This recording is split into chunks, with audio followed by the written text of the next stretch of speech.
Hello, traders. Welcome. In this demonstration, we are going to talk about inter-market plays, how we can not have a single market bias, and we can still trade a net direction without losing the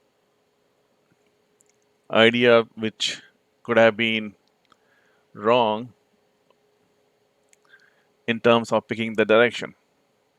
So if you're doing swing trading, you need to find out two market plays where you want to play to it's kind of a pseudo hedge as well as picking up the bias for the market, but having a net profit scenario going on.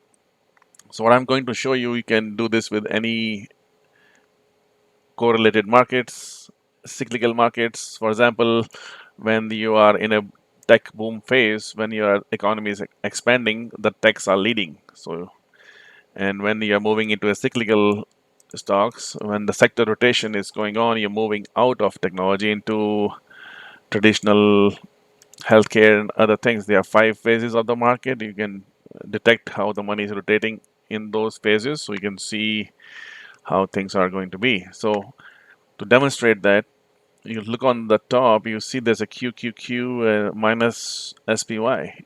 Yes, you're right, S minus SPY. And then we have this VWAP dotted yellow line. You can see here, since the beginning of the year, we had a huge tech rally, which is telling me that we are in a boom phase anyways. So how do you trade this? If you had taken, let's say, long Qs and short SPY, let's say you're trading options or stocks. So you will be long Qs and short SPY.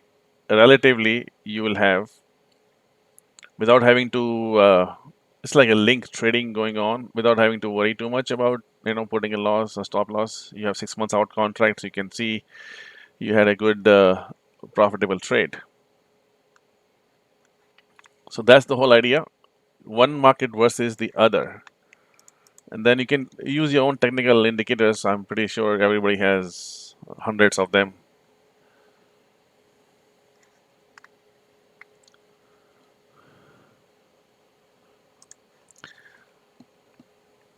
So let's take some example here and see.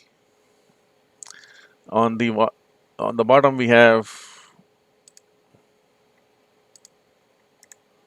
SS volume, relative volume. When it is moving below this 200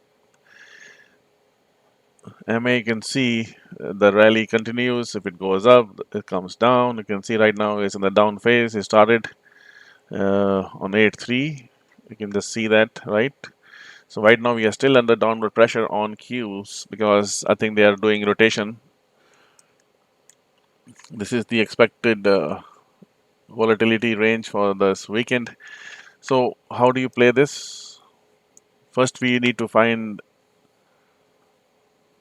a spot which we think is a turning point. You can use your methods and apply that. So it could have been like this 200. This is a longer term buy and hold. So you do your analysis, Fibonacci, and whatever you want to do, relative value. There's also relative value, actual physical relative value models we can use too. But for demonstration purpose, we will just use this, that we think this is a turning point based on this indicator or based on some indicators you may have.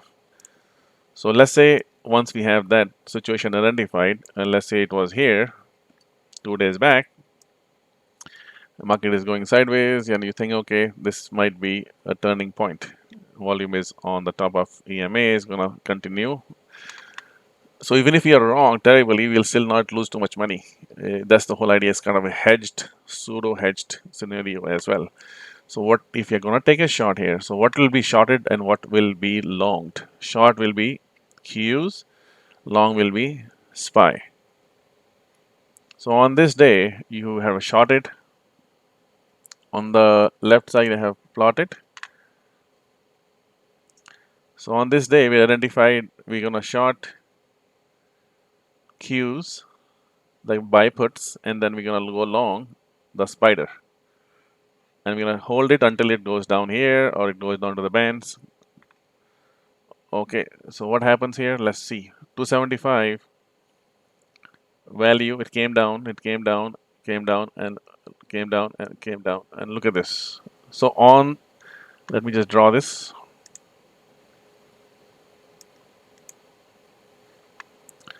So on the left side, you had a drop of almost $6, $7, right? And on the right side, what you have for the same time period, starting from here till here, S&P came down and then it did not come down to the same level. So here you made $7. Here you lost maybe time decay for one day, and but you were totally protected. See that? Even if here, if you wanted to go longer, you can see sell here. So now what is going on here? So now if you held it for a lot longer, this is where you obviously have to do your relative technical analysis applied on these pairs. We can just see from here to here, we went down $10. S&P on the other side went up $3. So that is all. I want to give you the idea here and see. You can see which, and then you can do this with across IWM. You can do it with the DIA, which is Dow 4 markets. You can do this, and you can also do it through various stocks, pair trading. This is how it goes. Find the relative value, and luckily, if they both came down, let's say this one came down $10, this one came down also $4, so you're still in a relative net positive position. Now, the worst case scenario is that it goes up huge. It goes up huge, but means this goes up, right? They are not going to diverge too much, but when those conditions happen, you can take advantage of that. So let's do, this was the most recent example from here. So here, let's say you assume that you want to go long on 720 time frame. Let's go there.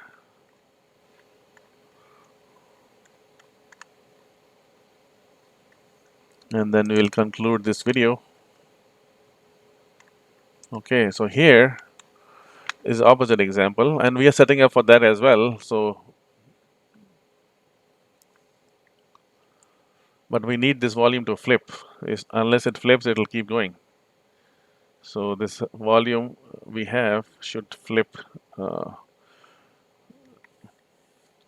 But anyway, let's say we just gonna do support, resistance, touching the band, and this volume is gonna move, is gonna move. So if you're playing that game, which is happening right now as well.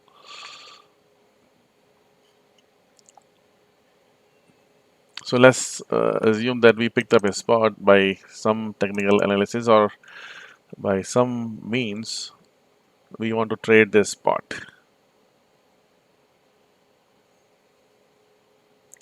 So here, if you get in at this point, if you're really paying attention, so we played this 10 points up,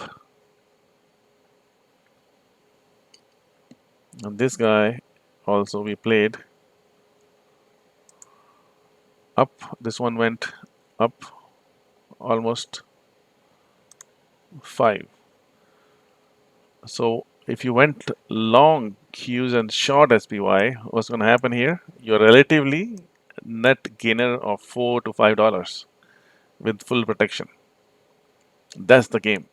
And you get out at 200. This is 200 EMA, or get out here, right? So that's all technical analysis. But I'm just giving you tactically how you can trade protectively, and this is how professionals I've seen do in the banks and big brokerage companies I worked. So they don't take any bias. They also do other things, but this is one of the things they do as close as to taking a bias. So they know the cycle they are in, which phase they are in. They do it across the market. They also do ratios. It could be uh, 3 or 4 Qs and 2 SPYs and 1 Russell and all this, with that ratio. All right, let's do one last one. This is on this day. So you decide to take a shot. So let's see how it worked out relatively. And we went from here to say 200 EMA. So from here to here, we do it like we're going to be 10 points here on the, so we're shorting Qs and going long SPY. So we have to go long SPY.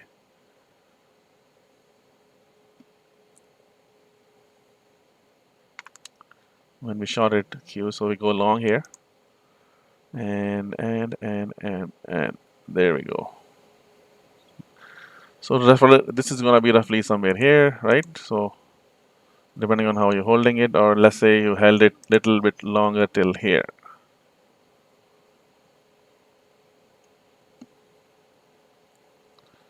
Same time frame, we got out